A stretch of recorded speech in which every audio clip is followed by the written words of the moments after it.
بسم اللہ الرحمن الرحیم۔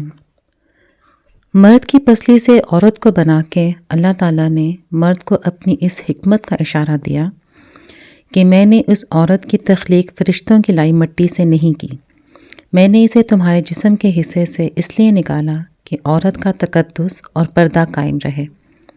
فرشتوں کو بھی خبر نہ ہونے پائے کہ زمین کی لائی ہوئی کس مٹی سے عورت کی تخلیق ہوئی، یعنی عورت کے تقدس کی حد تو دیکھیے کہ فرشتوں سے بھی اس کی بناوٹ کا پردہ لازمی قرار دیا گیا، اور پہلی عورت اس مرد کی پسلی سے نکلی جس کی وہ منکوحہ کہلائی۔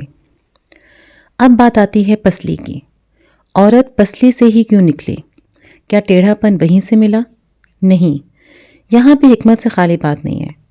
انسانی جسم میں دل اور بہت سے نازک حصے پسلی کے پیچھے چھپے ہوئے ہیں، یعنی پسلی ایک ڈھال ہے ان نازک حصے کے لیے جو اللہ پاک نے عورت کو پسلی سے نکال کر یہ نہیں بتایا کہ عورت میں ٹیڑھا پن ہے، بلکہ اس عورت کو پسلی کی تخلیق کر کے یہ بات سمجھا دی کہ عورت وقت پڑنے پر ڈھال بھی بن سکتی ہے۔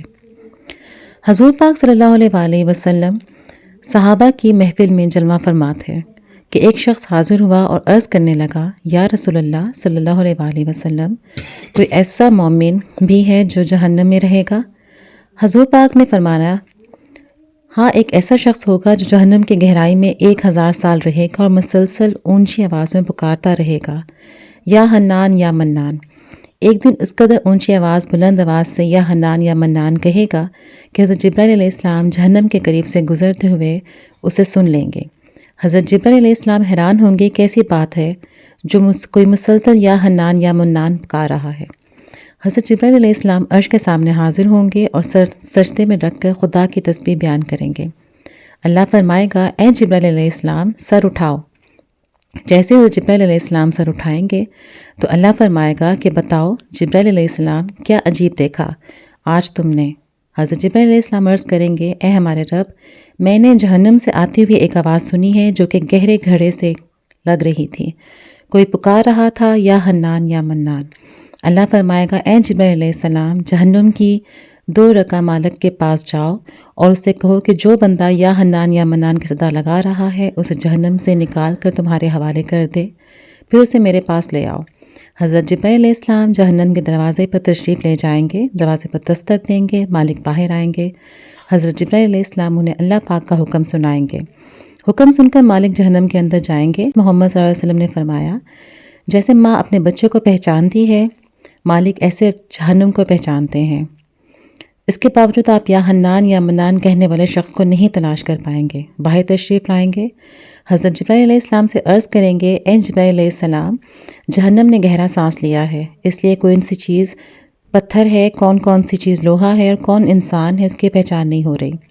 حضرت جبرائیل علیہ السلام پھر اللہ کی بارگاہ میں سجدہ کریں گے۔ اللہ پاک سے ارشاد فرمائے گا، اے جبرائیل علیہ السلام، سر اٹھاؤ، تم یا حنان یا منان کہنے والے کو کیوں نہیں لائے؟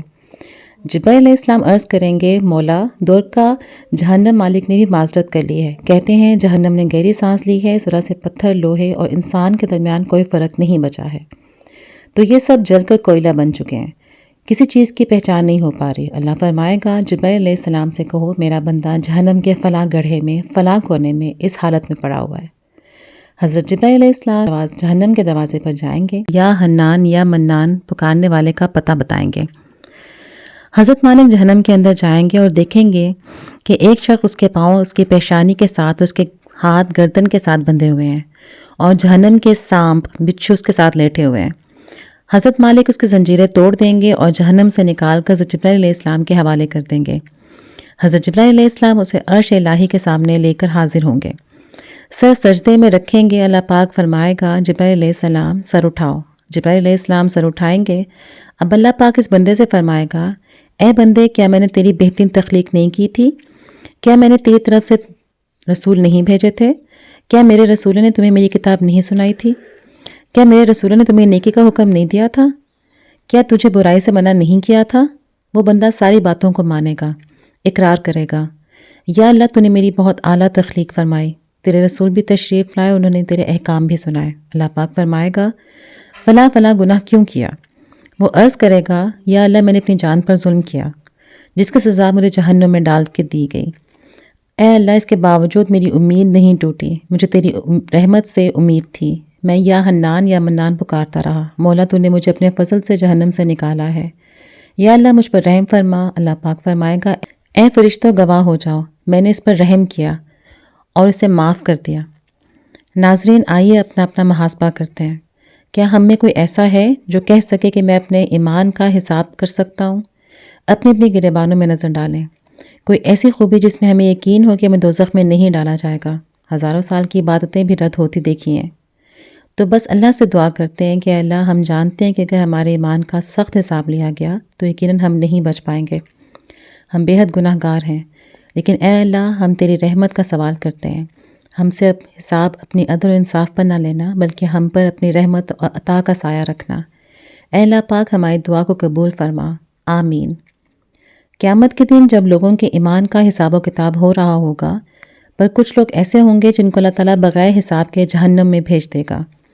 صحابہ اکرام نے عرض کی، یا رسول اللہ صلی اللہ علیہ وآلہ وسلم، وہ کون سے لوگ ہوں گے؟